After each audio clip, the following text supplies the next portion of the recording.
Hello everyone, good morning, good evening, good afternoon. जब भी आप ये लेक्चर देख रहे हैं, I hope you are doing very well. पढ़ाई कर रहे हैं, ठीक है। और हमारे पास ऑप्टिक्स चल रहा है अभी, है ना, रे ऑप्टिक्स चल रहा है। और रे ऑप्टिक्स में भी अभी हम 4-5 लेक्चर्स कर चुके हैं ऑलरेडी। प्रिज्म तक हमने कर लिया है।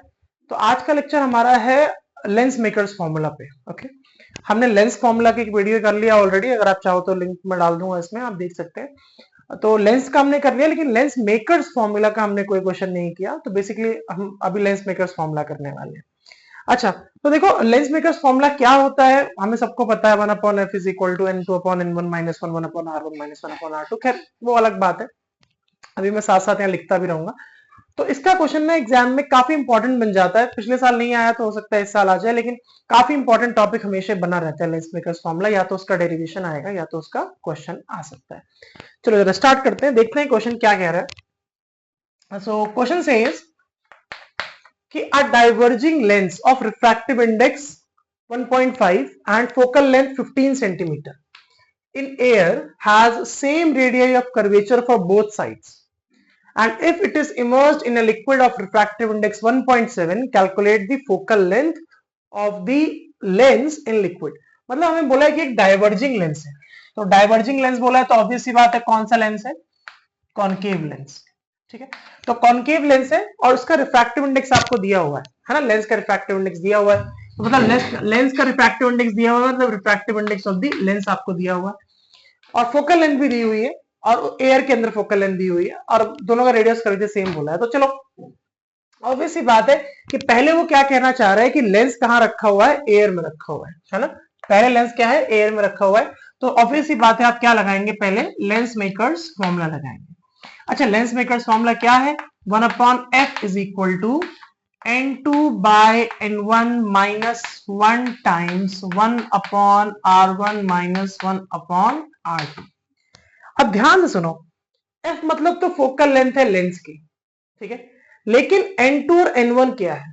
यही सबसे ज्यादा हमें कंफ्यूज करता है। अगर n2 और n1 आप समझ गए ना, तो सीधी सी बात है, आप पूरा क्वेश्चन कर लोगे, क्योंकि अभी कंफ्यूजिंग होने वाला है क्वेश्चन।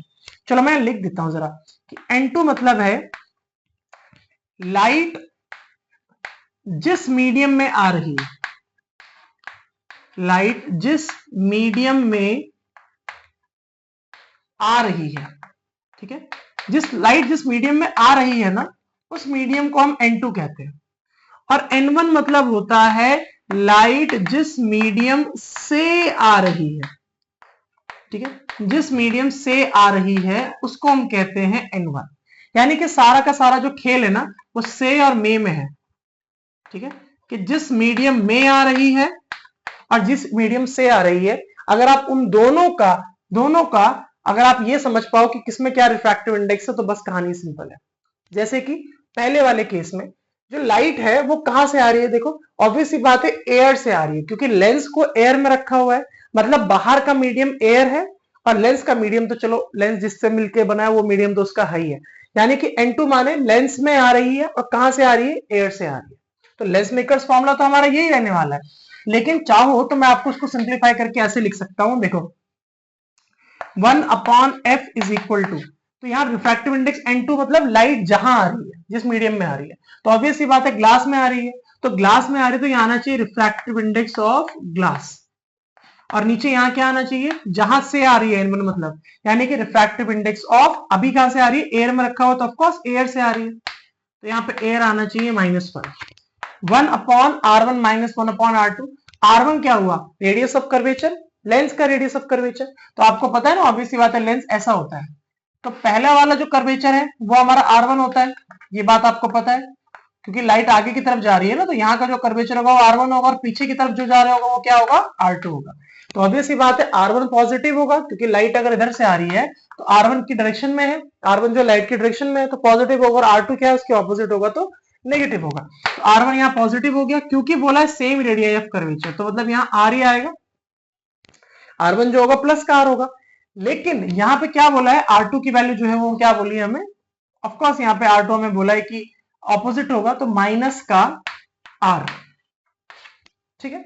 तो मतलब यहाँ माइनस माइनस ये कितना बन जाएगा? प्लस का 2r बन जाएगा। क्या ये बात समझ में आई? r2 पीछे की तरफ पड़ रहा है ना, तो ये रेफरेंस पॉइंट के ऑपोजिट डायरेक्शन में, इसलिए माइनस का, क्योंकि दोनों के सेम रेडियस ऑफ कर्वेचर दिया तो दोनों को आर मान लिया। अच्छा सिंप्लीफाई करो तो 1/f इज इक्वल टू, अच्छा रिफ्रैक्टिव इंडेक्स अगर फॉर्मूला बनाए फिलहाल तो अभी ये किसमें है, फोकल लेंथ ऑफ जो भी हमारे पास लेंस है उसका निकाल रहे हैं हम, कहां पर फोकल लेंथ ऑफ लेंस निकाल रहे हैं, कब, जब वो कहां पे है, अभी एयर में है। तो मैं इसको कैसे लिख दूं, focal length of lens in air कर देता हूं, चलो ठीक है। तो रिफ्रैक्टिव इंडेक्स ऑफ ग्लास कितना होता है, ये तो हम सबको पता है, ऑलरेडी पता है ना, कि रिफ्रैक्टिव इंडेक्स ऑफ ग्लास कितना होता है 1.5, और एयर का रिफ्रैक्टिव इंडेक्स कितना होता है 1 होता है, -1, माइनस माइनस प्लस हो गया तो 1/r प्लस 1/r कितना हो गया 2/r, ठीक है। अब इसको सिंप्लीफाई करना है, कर लेंगे, नो प्रॉब्लम, मैं इसको इक्वेशन 1 बना के छोड़ देता हूं। चलो थोड़ा सा और सिंप्लीफाई कर लेता हूँ, 1/f इज इक्वल टू कितना हो रहा है, चाहो तो यहाँ पे 1.5/1 1.5 हो गया, -1 दैट इज 0.5, तो 0.5 ही हो गया, और 0.5 इंटू 2 बाय आर। चलो अभी रख लेते हैं इसको इक्वेशन बना के, अभी देख लेंगे क्या 0.4/r हो रहा है, कोई दिक्कत नहीं। मेन कैच है सेकंड पार्ट में, मेन कैच है सेकंड पार्ट में। अब सेकंड पार्ट में क्या बोल रहा है जरा ध्यान से देखो, सेकंड पार्ट में बोल रहा है कि if it is immersed in a liquid of refractive index 1.7, अगर उसको ऐसे लिक्विड में डुबा दिया जाए जिसका रिफ्रैक्टिव इंडेक्स 1.7 है, then calculate the focal length of the lens in the liquid.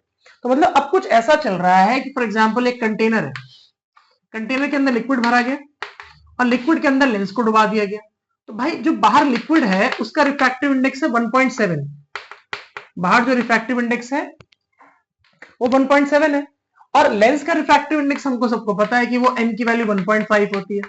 मतलब कहीं ना कहीं कुछ ऐसा हो रहा है कि इसमें बाहर का मीडियम जो है वो n 1.7 है। अच्छा अब मुझे बताओ कि इसमें कैसे पहचानेंगे कि n2 कौन है और n1 कौन है, तो यहां पे आ जाओ। तो मैंने क्या बोला, n2 माने लाइट जिस मीडियम में आ रही है, तो लाइट किस मीडियम में आ रही है, ऑब्वियस सी बात है इस मीडियम में आ रही है, किसमें, इसमें लेंस के अंदर, तो ये हमारा हो गया n2, ठीक है। और n1 माने क्या होता है, लाइट जिस मीडियम से आ रही है, तो लाइट कहां से आ रही है n1, ये हो जाएगा, भाई लिक्विड से आ रही है ना, तो लिक्विड का रिफ्रैक्टिव इंडेक्स n1 हो जाएगा। अगेन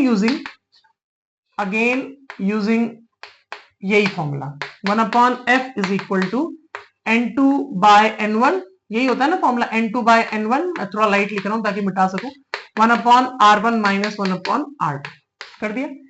अच्छा n2 माने क्या हुआ, जहां पे लाइट आ रही है, अगेन लेंस के अंदर आ रही है, तो यहाँ पे refractive index of the liquid आ जाएगा, ओ सॉरी लेंस आ जाएगा, लेंस मैंने ग्लास थी क्या, चलो ग्लास आ जाएगा, तो refractive index of the glass, और यहाँ पे क्या आएगा n1, जहां से आ रही है, मतलब refractive index of the liquid. बस यही सारा कैच है। अगर आपने ये बात समझ ली ना कि कहां से आ रही है और कहां जा रही है, अगर ये बात अगर आपको समझ में आ गई तो चीजें बहुत आसान हो जाएगी। तो 1/f इज इक्वल टू, आपकी देखो फोकल लेंथ निकालना है फिर से, तो इक्वेशन क्या बना, refractive index of glass, glass का रिफ्रैक्टिव इंडेक्स तो पहले से पता है हमें 1.5 होता है, और लिक्विड का रिफ्रैक्टिव इंडेक्स हमें दिया हुआ है कितना 1.7, तो यहां पर रख दिया 1.7 -1 टाइम्स 1/r1 माइनस 1/r2, फिर से वही होने वाला है, ये एक सेम डायरेक्शन में ऑपोजिट होगा, मतलब यहाँ पे सीधा मैं थोड़ा शॉर्टकट मार रहा हूँ 2/r। अच्छा तो मेरे ख्याल से कोई दिक्कत तो यहाँ है नहीं यहाँ पे, है ना। अच्छा फोकल लेंथ भी दिया हुआ है, मैं तो सब कुछ तो दिया हुआ है, दिक्कत क्या है, क्या तो फोकल लेंथ भी दिया हुआ था, मैंने तो अब देखा फोकल लेंथ भी देखा 15 सेंटीमीटर, तो यहाँ फोकल लेंथ की वैल्यू भी रख सकते थे हम सीधा सीधा, यहाँ फोकल लेंथ की वैल्यू रखी जा सकती है, एक सेकेंड, तो यहाँ पे हमें फोकल लेंथ की वैल्यू भी रख सकते हैं। तो अगर यहाँ फोकल लेंथ की वैल्यू रख सकते हैं तो फोकल लेंथ हमें 15 दिया हुआ है कौन, और यहाँ पे डाइवर्जिंग नेचर क्या है, तो -5 हो गया, है ना। तो यहाँ से अगर हम सिंप्लीफाई करें तो हमें ये भी दिया हुआ है, तो कोई दिक्कत वाली बात तो आ नहीं रही है यहाँ पे, है ना, सब कुछ तो दिया हुआ है यहाँ पे, हाँ तो सब कुछ तो दे रखा है यहाँ पे, फोकल लेंथ की वैल्यू रख दी हमने 15, है ना, और क्योंकि कॉन्केव लेंस बोला है, डाइवर्जिंग लेंस बोला है, तो -15। तो जरा इसको सिंप्लीफाई करना कितना हो रहा है, अगर मैं इसको आराम से सिंप्लीफाई करूं तो कितना आएगा, देखो यहाँ पे तो -15 ही है ना, तो अगर सिंप्लीफाई करूंगा तो r की वैल्यू कितनी आ जाएगी, r will be equal to, देखो इसको ऊपर भेज देते, है ना, इसको ऊपर भेज देते तो, और इसको इधर क्रॉस मल्टीप्लाई कर देते, तो r कितना हो गया 15, है ना, माइनस का ऑफ कोर्स 15 इंटू 2 30, और 30 इंटू 2 60, है ना? कुछ मैंने कैलकुलेशन मिस्टेक तो नहीं करी ना?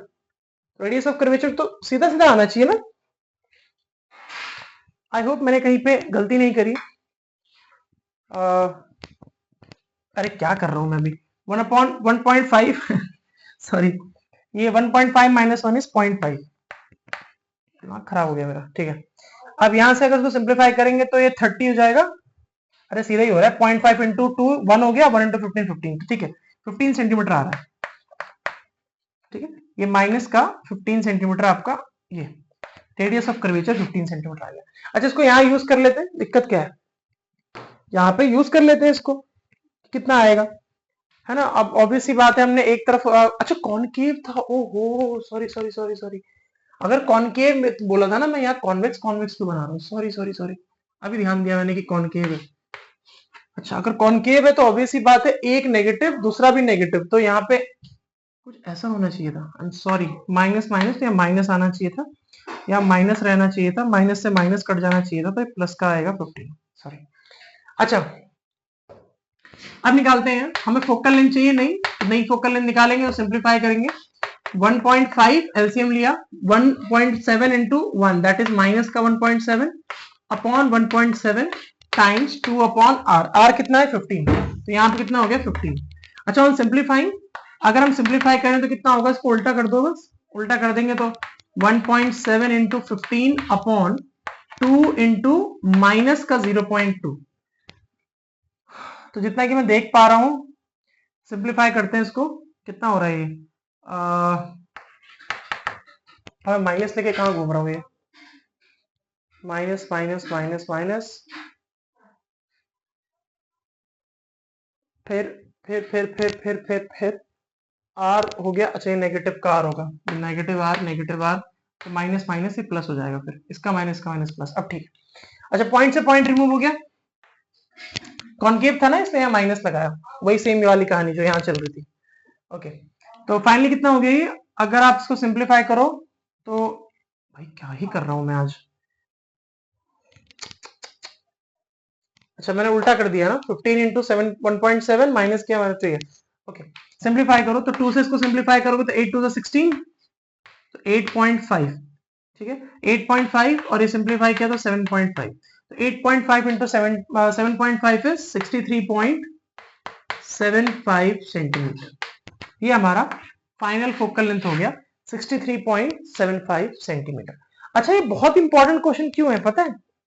क्वेश्चन इसलिए इंपॉर्टेंट है कि अगर आप ध्यान से देखो तो हमने क्वेश्चन स्टार्ट किया था तो वो कॉनकेव लेंस से किया था, और क्योंकि जब क्वेश्चन स्टार्ट किया वो कॉनकेव लेंस का क्वेश्चन था, तो ऑब्वियस सी बात है जो हमारी फोकल लेंथ है वो नेगेटिव आनी चाहिए थी, लेकिन आंसर हमारा नेगेटिव तो नहीं आ रहा है, आंसर हमारा आ रहा है पॉजिटिव। देखो, ये आंसर तो हमारा पॉजिटिव है ना, तो आंसर अगर पॉजिटिव आ रहा है दैट मीन्स कि हमारा जो लेंस है ना, जो कि डाइवर्जिंग लेंस था, वो अब कन्वर्जिंग लेंस बन चुका है।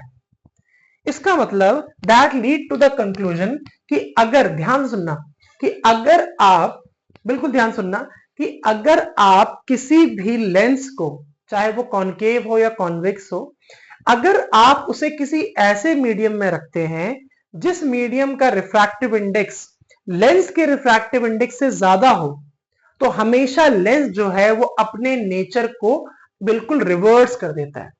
रिवर्स करने का मतलब क्या हुआ, अगर वो कन्वर्जिंग नेचर का है तो डाइवर्जिंग बन जाएगा, अगर डाइवर्जिंग नेचर का है तो कन्वर्जिंग बन जाएगा। मतलब कॉनकेव है तो कॉन्वेक्स की तरह बिहेव करेगा, और अगर कॉन्वेक्स है तो कॉनकेव की तरह बिहेव करेगा। यही खास प्रॉपर्टी होती है अगर आप किसी भी मीडियम के अंदर ऐसे लेंस को रखें जिसका मीडियम का रिफ्रैक्टिव इंडेक्स ज्यादा हो और लेंस का रिफ्रैक्टिव इंडेक्स कम हो। ओके, तो यहां पर यही लीड हम कर रहे हैं कि नाउ हम कह सकते हैं कि now diverging lens will behave as converging one, will behave as converging lens, मतलब अब ये converging lens की तरह बिहेव करेगा। वेरी इंपॉर्टेंट क्वेश्चन, एग्जाम में ऐसा ही क्वेश्चन आता है, ऐसे ही क्वेश्चन आता है। थोड़ा सा और इजी आ सकता है, मैंने थोड़ा सा ज्यादा थोड़ा डिफिकल्ट लिया है, पर नहीं, बस डिफिकल्टी लेवल ऑलमोस्ट सेम रहेगा। ठीक है, तो अभी के लिए इतना ही इस वीडियो के लिए। अब मिलते हैं अगले लेक्चर में, अब हम ऑप्टिकल इंस्ट्रूमेंट शुरू करेंगे। ओके, तक पढ़ाई करते रहिए। All the very best.